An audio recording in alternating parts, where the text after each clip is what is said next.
Welcome all. நேற்று உலக உடல் பருமன் தினம்.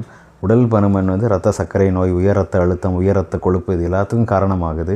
உடல் எடையை குறைக்கிறது அவசியமாகுது. அதுக்கான விஞ்ஞான ரீதியான முறைகள் என்னங்கிறது தெரிஞ்சுக்கிறது கட்டாயமாகுது. அதே நேரத்தில் உடல் பருமனாக இருக்கிறவங்கள வித்தியாசமாக நடத்துகிறதும், அவங்கள ஒதுக்கி தள்ளுறதும், உருவகேலி செய்கிறதையும் ஏற்றுக்கொள்ள முடியாது. அதை தான் சைசிசம் அப்படின்னு சொல்கிறாங்க. இந்த சைசிசமுக்கு உள்ளாகிறவங்க எப்படியாவது இதுலேருந்து வெளியே வரணும் அப்படின்னு இந்த பெல்ட்டை போட்டால் எடை குறைஞ்சிரும், இந்த பொடியை குடித்தா எடை குறைஞ்சிரும், இந்த மூலிகையை அரைச்சி சாப்பிட்டா எடை குறைஞ்சிரும் அப்படிங்கிற தப்பான வழிமுறைகளுக்கு போயிடுறாங்க. அந்த வழியில் வந்தது தான் இந்த ஒசம்பிக் அப்படிங்கிற மாத்திரை. யூஎஸில் ஒரு 1-1.5 வருஷமாக ட்ரெண்டிங்கில் இருக்குது.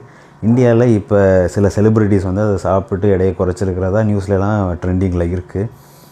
சில பேஷண்ட்ஸும் அதை சாப்பிட்டு எடையை குறைக்கலாமா அப்படின்னு கேட்குறாங்க.